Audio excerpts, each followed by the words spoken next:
Welcome to Marriage Monday with Jeremiah and Savannah Jennings. The Jennings own Growing Green Landscapes and are very happily married.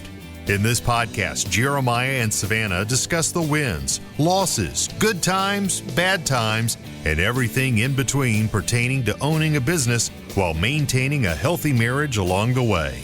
We hope you enjoy the show.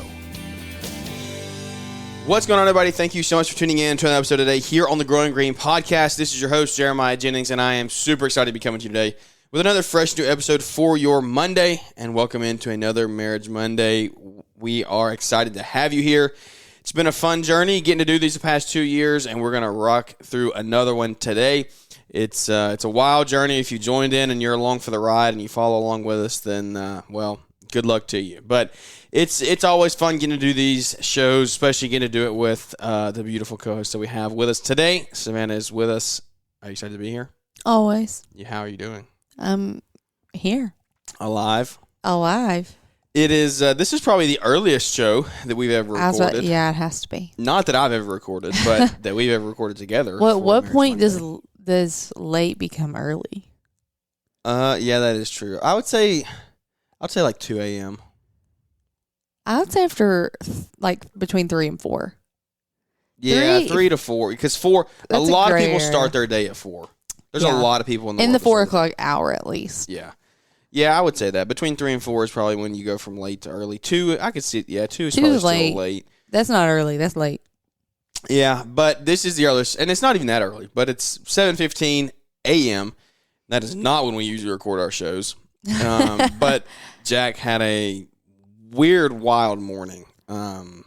Just weird. Never happened. No. We can't blame this on him because this was the plan. No, this was the plan. This was the plan, but it just it always happens this way. If you have kids, you know. If you have kids, you try to plan for one thing, it never actually happens that way. Yeah, I swear he has a sixth sense of knowing when we intend to do certain things. Every time. Every single time. He just knows to ruin it. That's a little blunt. Or put a kink in it. Yeah. That's a little bit nicer way to say it. Because he didn't ruin it. We're here. But Zach, if you ever hear this one day, I stood up for you. Just remember that. When you were screaming this morning, I was the one. Oh, are we going to get into who did what this morning? What? Oh, no, we both said fine. But I was pleading for Jack's case. You were like, oh, he's fine. Okay, stop. Stop. No, you know how you it is crazy how you learn your kids' cries. We talked about this back before we had him, and then when I was so scared that I wouldn't. I was always because we would be around our friends that have 8, 10, 12-month-old kids, and I'm and they would be like, oh, he's hungry, or oh, he's tired, or oh, he's sick. What are you talking about? Yeah. You don't know that. I knew that there were different cries just from working with kids for so long, but obviously none of them were my kids, so I didn't know. And you didn't know really how to judge which was what. Yeah. I mean, you can kind of tell, but we've totally learned that. This morning I was like, that's not normal. Something is weird. He wasn't. Sometimes he just wakes up with a nightmare and he'll scream for 30 seconds and then he goes back to sleep. Anyway, so if you're a parent, you know, the cries are different, but it's weird. Yeah. So where were we at? Oh, okay. So we were talking about the plan. Oh, we fully intended to do. Well, the plan was I've worked the past 2 days, and we're gonna do it when I got off work yesterday. And I was fine. I was ready to go. Oh, don't start. I was amped up. And Jeremiah was like, literally, "No, I don't want to." 20 seconds before amped up, she was, "Oh, I'm so tired. I'm about to die." Well, then I got up and got moving, and then I was ready to go. And Jeremiah was like, "Let's just get up early and do it." And I said, "Okay, that's not gonna work." It's gonna turn into Savannah thinking she told me so. That's what she's did. Oh my goodness! And we got up he was like, "We'll get up early this morning before Jack wakes up, and we'll get it done." And I was like, "That's never gonna work because with our luck, he'll get up at 6 o'clock. What's he do? 5:20."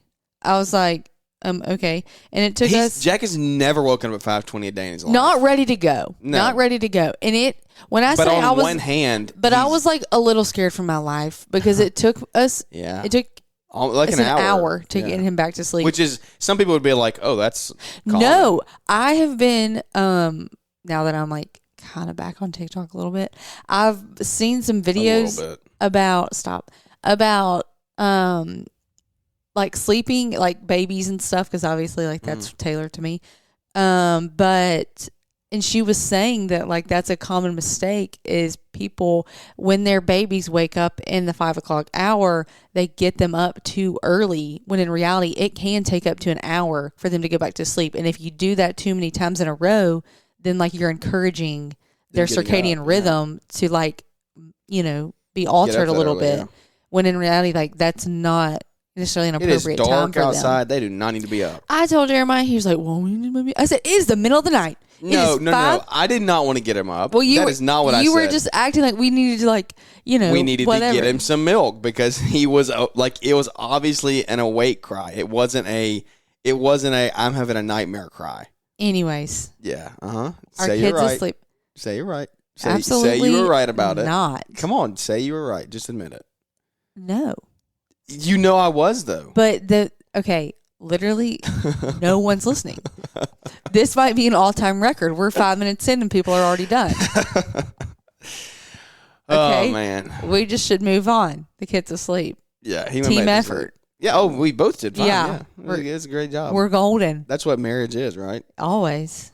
Getting your kids back to sleep together. Is it always together?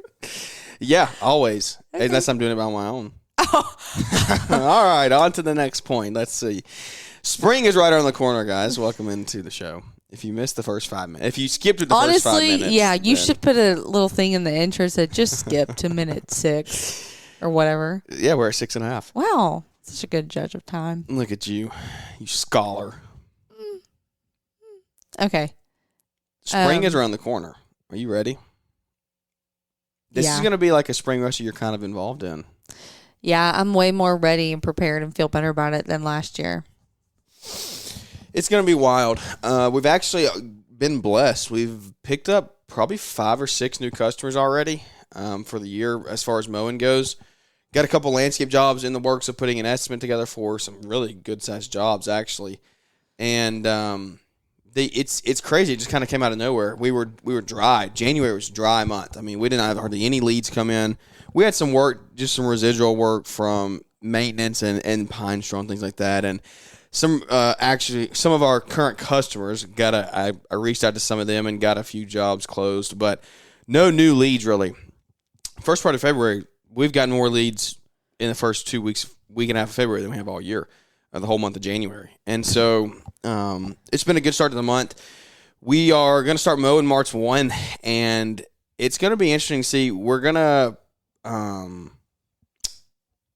partner with a guy here to run some Facebook ads for us, and he's a buddy of mine, Hunter, is going to do some stuff for us. We'll talk more in depth after that. Okay. You love hearing that on the air. Yeah, social media, I did it just air. for you. Yeah, I mean, that's exactly what happened with the fire. The fire. I forgot about that. I'm just sitting at work, minding my business. I have a minute, so I'm like, I'll see, That's, if anyone doesn't know, that's literally on days that I work, honestly, and days that I don't work, that's how I know what you're doing. I'm like, okay, this is so fun. So I'm like, what's Jeremiah doing? Like, I'm on Instagram, and I see the thing about a fire. And I'm like, I'm sorry, what? Do you want to say the fire story, or do you want me to tell I don't know the fire story. I know what everybody else on Instagram knows. Well, I'll tell you in case you didn't know. We bought the property. We closed on the property. Been working on the property. The lot was totally cleared down to the dirt. We did a job on Thursday. We held off 15 crepe myrtles that were 25 foot tall. That was annoying. Yeah, it was just a mess. We'll come back to that job in a minute. But hauled all that off. We were burning it on Friday to get rid of it because I'm not totally sure that I want to create a pile of just crap. I think I want to just try to create a burn spot and burn it all and keep that down to a minimum as far as like putting stuff there permanently.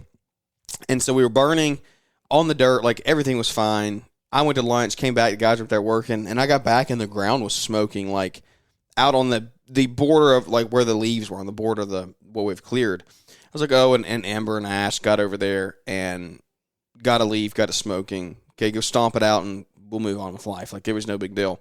But I just looked over, I was like, it's smoking. Why is it smoking over there?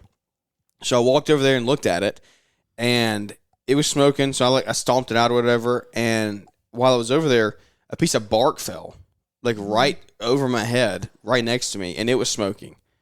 And I was like, what the heck? And I looked up, and the whole tree was on fire. There was 2 dead trees on the corner edge of the property, and they were 25 feet from the fire at least, and they caught fire 25 feet in the air. They were tall trees.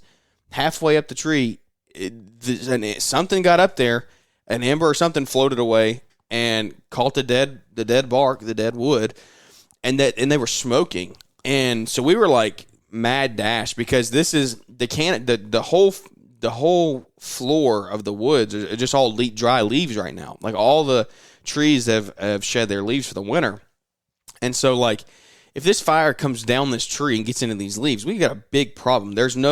We have very limited water up there. Like I had the Brighter Bench trailer up there for water just in case. We had our 300-gallon tank up there just in case the fire did get out of hand. But we had limited water in the grand scheme of things. And so if that thing would have caught fire and come down in the leaves, like we would have been in trouble. And so we made a mad dash. We grabbed the saw and we started cutting, and we got the trees cut down and pushed over into the dirt. But by the time we got them pushed in the dirt, like they were flaming up. Like the trees were literally flaming. Oh my gosh. It was actually scary. Like I was kind of scared. I was like, we got to move, because the whole tree was dead. Like it was moving fast. It was like I said, it started 25 foot up. It came at least 10 foot down the tree. No, it was dry. I mean, like outside, like the ground. Yeah, I mean, the chances of it actually all catching on fire, like probably not very high, because there are dry leaves on top, but under them they're wet. Well, at least you learned your lesson. I mean, yeah, I don't know what lesson. It was a freak thing. Like I just mean about like being careful. Oh yeah, if you're burning, you got to be careful 100%. Well, you left and ate lunch. No, the guys were there. We didn't leave the fire alone. Oh, so you went and ate lunch? I had to go do an estimate and got lunch. They went and got lunch, but they put the fire down. Like they didn't put any new brush on there. They let it burn down. Then when they got back, they put more brush back on. Huh. But yeah, it was crazy. It was. I mean, I would be lying if I said I wasn't scared. It was scary. So we moved pretty fast, got them down though, and ended up cutting one more dead one that was behind it, because I did not want to take a chance on that. And those trees needed to come down. We were going to do it anyway, but I wasn't planning on doing it under those circumstances in 3 minutes. So we cut those things down so fast. Well, that just shows how efficient you can be. Yeah, exactly. And so that was a crisis averted there. And then the track came off that afternoon on the machine. Oh yeah, that took 2 hours to get back on. If you have a mini skid or a skid, and if you have a tracked machine and you've never had a track come off, I do not wish it upon you.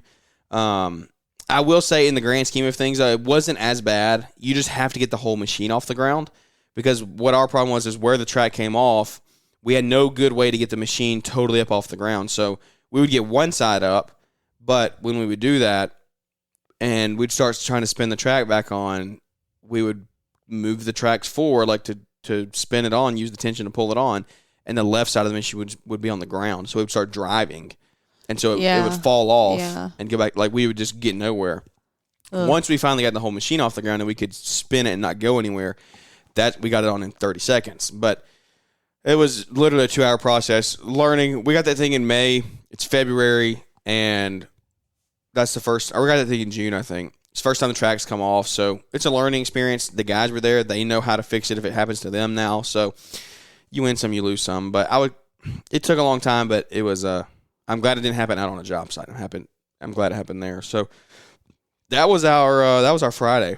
Yeah, crazy day. Weird day, yeah. But the crepe myrtle job. Oh, that was so bad. These were 25-foot crepe myrtles, at least 25 foot, and they hadn't been trimmed in probably 5 or 10 years. I mean, it had been a minute since these things were trimmed. So we were cutting them down to about 12 to 15 feet, and as we were doing, they might have been 30 feet. I mean, now that I think about it, we did all that. This customer, we've done some work there before. They live on a massive hill. They have like a ravine on their backside. So I was going to throw it all off the back. And they also live in the city that I thought we could stack it to the street and the city would get it. That was not the case, and he didn't want us to throw it off the back. So we ended up having to haul it off took a 4-hour job, turned it into a 7-hour job. We didn't have the forks to pick the crepe myrtles up. We were doing it with the bucket. It was just a mess, but we got that figured out and done. So that was our kind of a week in a recap. But I mean, as far as our life goes and our plans for the spring together and getting you more involved in the business, I mean, what are you honestly excited about? Like going into spring, you said that this is going to be the one that you're more excited than you were last year. Yeah, I think the thing that makes me more, I guess, excited is I feel like we have a better grasp on like our goals this year and like things that we want to do and accomplish and what how I can help do that. I don't want to like keep harping on this too much because I feel like I've talked about it several times. I'm in a much different place mentally than I was last year. Just like, I mean, Jack was barely 6 months old when the, season started or however you want to say that. But, yeah, so like that was still kind of fresh. And just like with anything else, time and practice, like I just feel like more confident as a mom now. So like not having you around as much, not that I don't want to say that, I'm good without you here, but like it was harder at first. Like when that was our first busy season with a baby. And so because we not strategically, but I guess kind of a little bit. Like we wanted to have the baby in the fall, heading into the winter. Yes, because so I could be around more. Yes, we did plan that one out. So, he was a little bit older when things got busier, but that still was like. But I had been like for the majority of the days of his 6 months, I was around at some point. Like I was rarely gone for 8 or 10 hours a day. Yeah. So last year, like learning to navigate that, I was still part-time, like fully part-time, which just means I was doing 2 12s a week. So there was just a little bit of hiccup. I just feel like trying to navigate me being gone 2 days a week, trying to do things here, you newly being gone a lot, me still having no like defined role or plan for helping you or whatever. So going into this year, I'm excited because I think that I just feel a little bit better about where I'm at. And I feel like I said, it makes such a world of difference that we actually like have sat down and talked about what we want to do and like where the focus is going. And I feel like we're on the same page about it. Mm-hmm. And we decided that starting March 1st, I'm not going to go back to the hospital 2 days a week, but we're going to have childcare 2 days a week. So that like I'll have at least, and I know that we've talked about this, but not everything will be limited to me having a full office day. But it'll at least give me a lot of time without him to start, doing some work. But yeah, I don't know. I feel good. I feel excited about the property, and kind of getting this stuff out of our driveway. And you should have already noticed. Half of it's already gone. I know, and I have. The only thing that's left out there is literally the box truck. That's the only thing that's left. No, I know. I'm just saying like, all these things are happening, and it's exciting. I don't know. I feel like we're at a really like fun place in life where I feel like last year it was harder because I feel like we were kind of still in survival, but we didn't really realize that in the middle of it. We thought we were like in a good place to try and like take off and grow. And I don't know. No, last year was it turned into a sustained year. Yeah, like we grew. Yeah, but we started Brighter Bins last year. Yeah. And that was like kind of a lot to take on with a place in life that we were. Not to say that we shouldn't have done it. I just think we're in a better place, have some more clarity going into 2024 about what we can actually do and how we're going to do it. Yeah, this is definitely this is the year that we're looking for serious growth in the landscape company and with Brighter Bins. But we're really, I think at the end of the day, we're at a make or break. We're at a pivotal point. Like this is year 6 in business.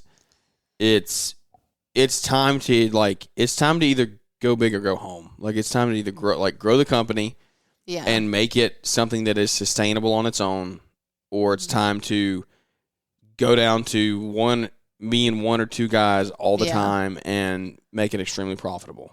And we won't profit all the time, even if we grow the company. But it's like, it's grow the company and shoot for 12 to 15%, or and sometimes 20, or scale down and shoot for 40%, and me be in the field every day. And like, that's not the life that we want to live right now. That's not the route that I want to go. If that's the route you want to go that way. Like, I'm not going to be the one to shut you down. It's just not the way that we want to go right now, especially not at this phase in life. So we are in serious growth mode. The reason I mentioned that about the Facebook ads is like, that's something that, like, we're putting a legitimate marketing plan in place. That's something we've never done before. Not for a landscape. Yeah. We've never, not for anything. Well, I guess, yeah. Yeah, I mean, we did one campaign with Brighter Bins. That was it. Yeah. But we're actually we're allotting money every month to spend on that, which is not cheap. It's not easy, but like, why, at the end of the day, why is the marketing budget the one that gets cut first? And that's something that, like, we're working through building a budget for this year. We still haven't gotten it finished up. Hopefully you're going to do that in this next week or two. Get that totally finished to operate out of. But we're working towards getting things so lined up that they can operate like a smooth process, not just things in my head. And that's what we've done for the last 5 years. Yeah. Like, we're working on getting a budget on paper, not just me saying, oh, we have this much money to spend, let's spend it. Like, let's get it out here. Let's see what we're going to need to spend. Let's see what we're going to forecast, what we're going to make, what our expenses are going to be, and things like that. And so the reason I said about the marketing budget being cut is like, why is that the first thing that gets cut in your budget? Like, that is your funnel. That's what brings people in. That's what makes you money. Mm-hmm. And I believe that, like, I'm preaching to myself here, because I have never put a legitimate marketing plan in place, ever. I've never actually allotted money to spend on that. We've grown by word of mouth and a little bit of money put behind some Facebook ads or some door hangers or something like that. Yeah, that you've done yourself. Yeah, exactly. Yeah. I've never hired it out professionally. And so it's time, like, I want us to gain market share here in our city for Lansing companies. Mm-hmm. And I don't believe there's anybody that's doing that right now. Like, there's one or two companies that are larger, but they're not like the company. Mm-hmm. There is not the company around here. And I believe we're in a place that we can do that, but it comes down to getting all these things in place and really, like, growing brand awareness. Yeah. Having legitimate, really good marketing that people see across the community. And so that's our big focus, is like growing that and getting leads, growing the sales funnel. I mean, the problem, like, we're at a hard point, because if I want to scale a little more, I have to increase sales. Yeah. And that's what's hard, is like, it's hard to grow when you don't have sales coming in. When I'm not out there selling, if I'm stuck in the field, it's hard to grow, because I just don't have time. So that's a big focus this year, is like actually getting a sales process put in place, follow-up process, things like that. Mm-hmm. Just because sales are what drives. I mean, that's, at the end of the day, that's what happens. So, yeah, and I don't know why I feel like follow-up has been a thing too for you, because I feel like there's so many times where, before, when I was like only halfway helping, and I still am not like fully. And I would try to like go through your look at your emails or look at your texts, and I would see like so many, not necessarily so many at one time, but like I would just notice this pattern of like people that you like conversations just left. Like, well, I'll reach back out, or you sending and there was no response. Well, or people asking for an estimate, and I guess it got missed in your stuff, and it's just like, we have to find a better process, like reminder, whatever, for you to close the loop. We have to put a better sales process in place. There are so many missed opportunities and just like not following back up. Like, even if, I don't know, you with Christmas lights, you did that a lot too. Like, even people that like weren't interested or whatever at first, like reaching back out. Yeah. Like, I don't know. And we ended up closing a couple of those. That's proof. What I mean. Like, there's proof that you just have to follow back up with people. Yeah. I'm not saying badger them, but like, But you kind of do. But people are busy and have lives too. It's not necessarily a personal thing. Like, yeah, that they don't reply. Yeah. So yeah, it's kind of one of those things like get like humble yourself a little bit. Just because they don't reply doesn't mean that they don't want your service. Like they might have missed the text. Get off your high horse, and it's not you. Like yeah. I mean that is very true. It's the hard truth, but it's true. There's a lot of like how many things have you missed out on because you have been juggling so many things, and the text gets lost in a thread, and you just forget to respond, or you forget to call them back. No, 100%. Like it kind of like, ew. So the thing is like you have like how do we fix that? And that comes down to like actually writing some type of like just checklist that we follow up. And I think that the reason I'm excited about having you in the business, it'll suck for a little bit, but it's having an account. Is so sweet. Yeah, I know. Yeah. That did sound bad. It's having the accountability side, though. Yeah, I was literally about to say that. I know not everyone has like the luxury, but it's gonna. My hope is that it's gonna improve simply from having another set of eyes on it. You know that like. But a quick thing that we're gonna have to fix and work on is like you're gonna have to get familiar with verbiage and like get things in place because you're gonna have to take some of this. Like you're gonna have to respond. You're gonna have to talk like. And that's part of it is we talked about earlier on a couple of weeks ago, like you coming and like riding along for a day and like seeing what actually happens in the field, going on an estimate with me, like coming out and hearing how we talk to customers, hearing what we talk about. And I thought that was him. Don't ever, no, just ignore him. And I'm just kidding. We don't ignore him. My gosh, there's someone that's going to think that we do not ignore him. We do not ignore him. Brian Fullerton may say different. I'm so scarred. He might say different, but it's one of those things that like it. Once we get you involved and get you out there and get you kind of put in place, then I believe that's when we will really see huge process because 2 is better than 1. Like at the end of the day, 2 is better than 1. No matter how good of a checklist you have, no matter how many processes you write, how many things you put on paper, when it's just one person, it's hard to follow. Yeah. And here's, I don't know, something else that just like, I don't know, I just thought about this that I think, I'm sure people in marriage have like in business that I've talked about before is it going to be hard to work with your spouse? Yes. Like, are there going to be aspects of this that like, as you would say, suck a little bit, and that are going to be hard to navigate through? Is it going to be a smooth ride? No. But at the end of the day, Jeremiah's not going to find somebody that cares as much as he does about this business than me. Yeah. Like, you are not going to hire this out to somebody that cares as much as you do. I think it is a lot easier to find an admin that cares more than a field worker that cares, though. Okay.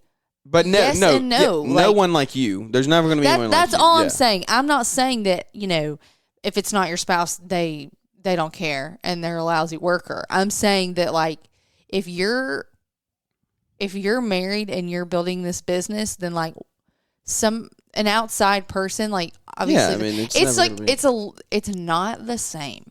Okay, I'm not comparing the business to your kid, but in the same way, like you think about how like nobody loves your kid like your spouse does, like taking care of them. Yeah. Like, we are literally putting Jack in a Mother's Day out preschool. This is not me saying anything against that, but would you rather send your kid to daycare or would you rather have them hang out with their dad or their mom? Like to be like who would you rather have care like exactly. So with your business, like who would you trust more, knowing that they're invested in it just as much as you are?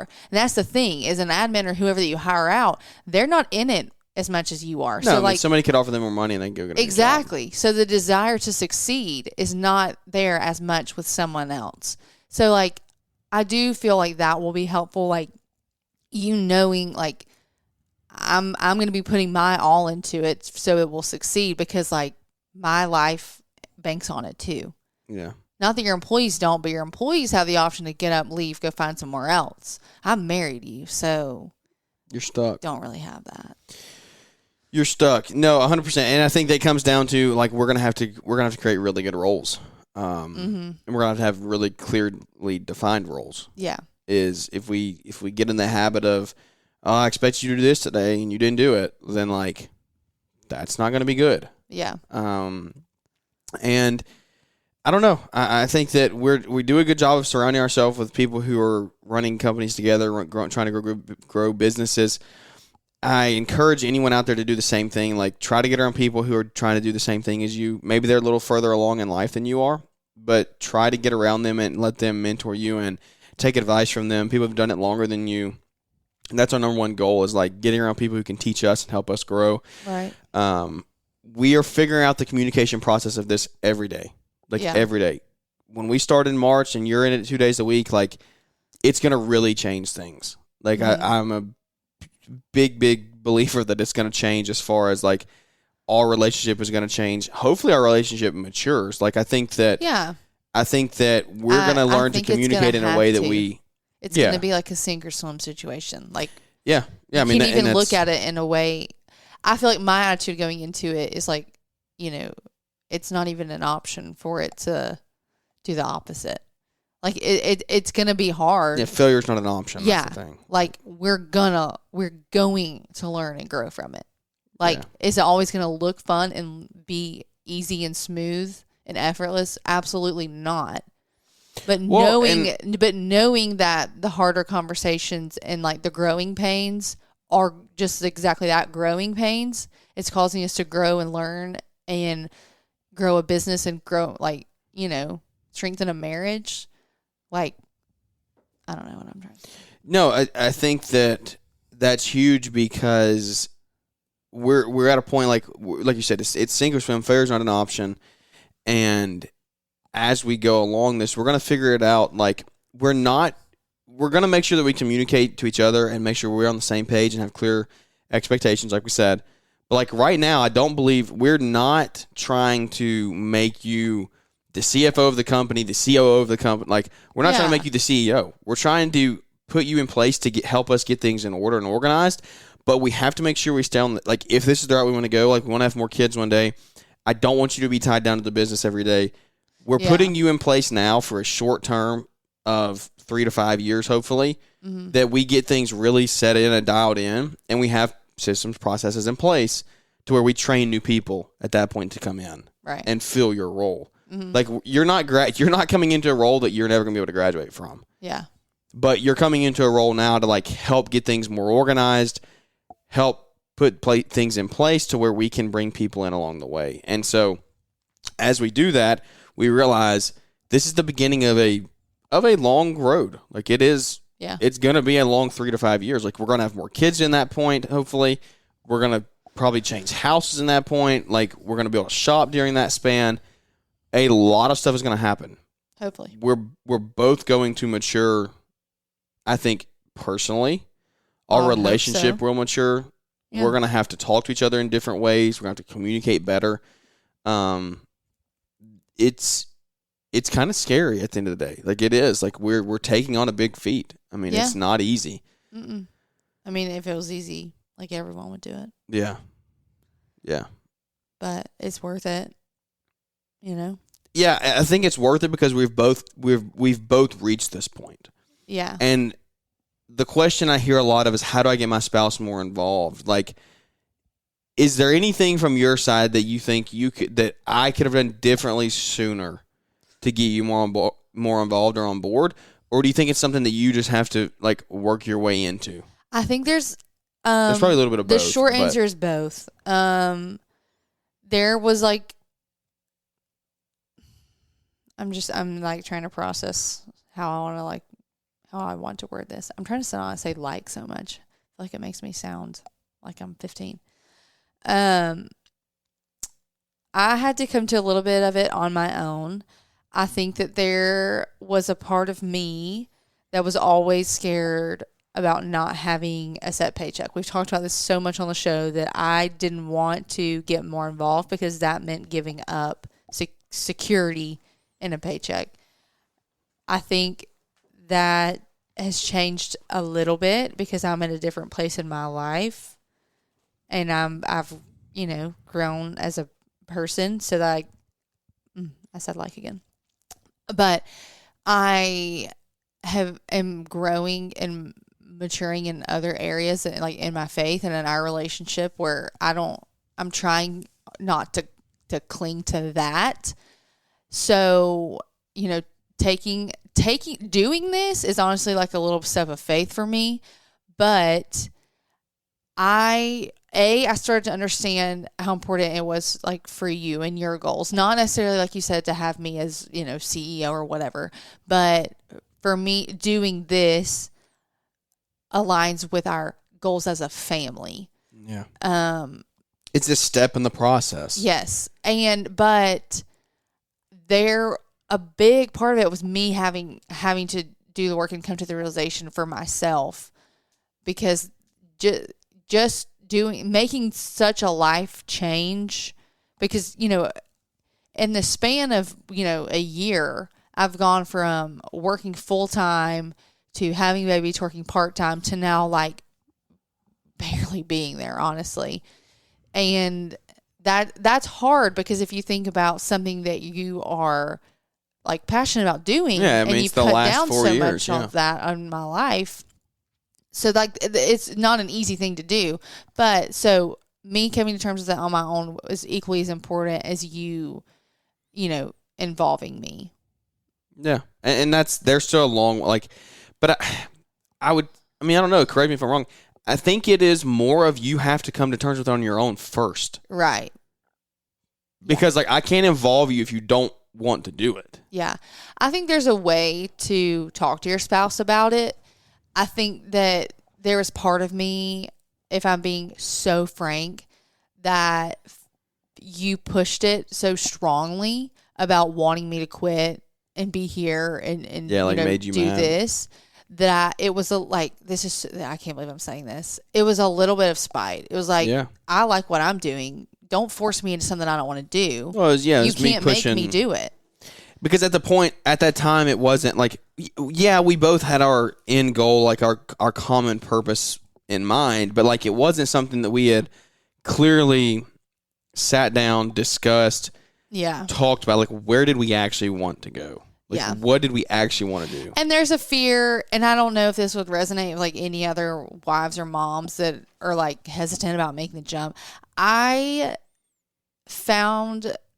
think I've talked with, like, Alicia Brinsel about this too.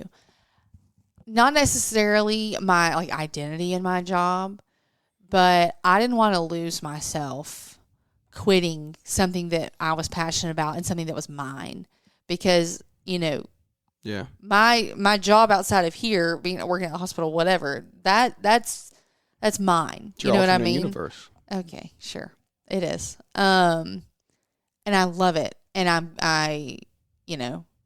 at the risk of sounding conceited, I'm not trying to. Like, I've worked there long enough, so I'm good at it. Yeah.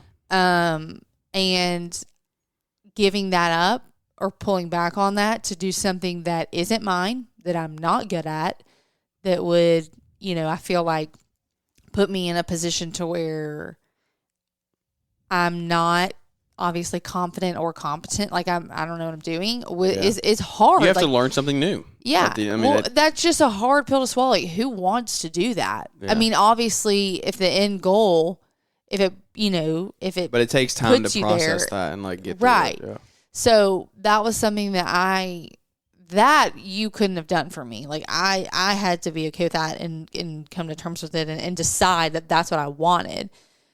And ultimately, what I want is, to pursue and accomplish the goals for our family.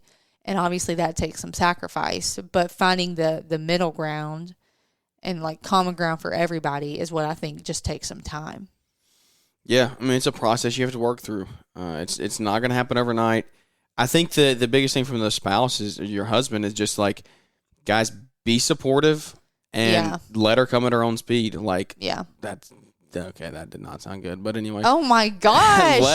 let her. Oh my gosh. Let her reach. I gotta go. The potential of her entering the business at her own timing. Yes. And so it's one of those things that it's not going to happen overnight. I said that 100 times. I will still say it till I die though. Like it's not overnight. It's a process. You coming into the business has not been overnight. It's been a 6-month process. Yeah, it was a decision, and I am the opposite of a rash person. So no, like you having to understand that and know that, and we're opposites. Yeah, like I am. Gosh, and but and you Can you imagine if we both weren't? We would never make a decision. My life would be so peaceful. No, it wouldn't. We would never make a decision. We would still be talking about where we were going to eat for dinner last night. Like, well, that wasn't a good example because that still doesn't happen. But yeah, I would have. I can just see it now.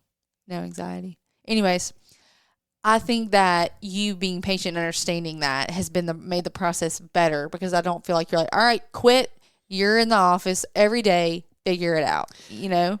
It's a slow process, and I think that makes it feel better. And me. Yeah, 100%. And let's be totally. Last thing I'll say about going back and forth. You've had to learn how to communicate what you want from me. Yeah. In this, like not just the day-to-day, can you email this person or can you look up this? Just in what you want. In the beginning, it was like I said, I'm not saying you were harsh at all, but it was very blunt. And this is what you wanted and why we should do it. And I think that learning to go a little slower, to be patient and understand that that's not really what I wanted right then, but still pursuing it in a respectful and patient way, that made a difference too. You have to do the guy has to do a good job at casting a vision. Yeah. I'm not, if I just sit here and tell you where we're going and what we're doing, that is not painting a picture for you. That's just telling you where we're going. That's not. Yeah. If I'm sitting here and I actually do a good job of trying to explain what this means for us, where we go, what this means, what the steps in the process are, then that's when you start to understand more, especially someone of your personality who needs that path laid out, that structure planned in front of you. And I'm also somebody that usually I want to see a little bit of I don't know. Proof. Yeah. You got to show me that this is worth it. We can make it happen. And that just happens with you being consistent, with you showing me and continuing to prove. Not saying that I don't have faith in you, but bringing your spouse into the company, whether that's full-time or scaling back at their current job, is a big decision. And especially if you use your spouse's paycheck. Not to say that there won't be some, like I said, growing pains in areas where you cut down a little bit and there's just that period of time and sacrifice. But, show your spouse that it's worth it. You can do it. You can make it happen. You follow through on what you say you're going to. Yeah. And can make it happen. 100%. And what I was going earlier is let's be honest though and be open. Getting to this point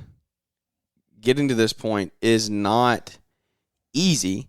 No. There were many conversations and discussions and arguments about how we're going to do this. Many very intense conversations, 5, 10, 15 times probably up to this point of we would talk through something, we would work through it, we would literally talk for an hour or more about what we want to do. And it was not it wasn't fun. No. But it was all. I think everything we talked through though is necessary to get to this point. Yeah. You have to lay everything out there, how all your feelings are, what's holding you back, what are your concerns. That's something what do you literally, I would say just in the last 4 months. Yes, that's what I'm saying. This has all come over the last little bit. Started to be 100% transparent about how we feel about it. Because it's not going to happen if you're not. Yeah. And who are you hiding it from? Who's that going to help? But honestly? Total transparency is tough both ways. Yeah. And it leads to hard conversations. Yeah. And you have to both realize and be on the same page. You're going to have hard conversations before you even get started. You're going to have to be able to work through those. And if you can't work through those in the early stages, how are you going to work through them when you're in business together? Right. And so it's almost like a test trial run situation. How do you handle this? Are they tough? Are they hard? Are they emotionally draining for a short time? They are. But you work through them, you talk about what happens, you get everything in the open. Yeah. And then you move on with your life. Well, because you learn from each conversation, how to approach things, how things are best received. It's with anything, in marriage and in life and in conversation, you learn how people respond. So, for next time how to more efficiently or maybe accurately approach something, deliver something, work through something, read your spouse, because, it's just, it's different. You learn. It's practice every time.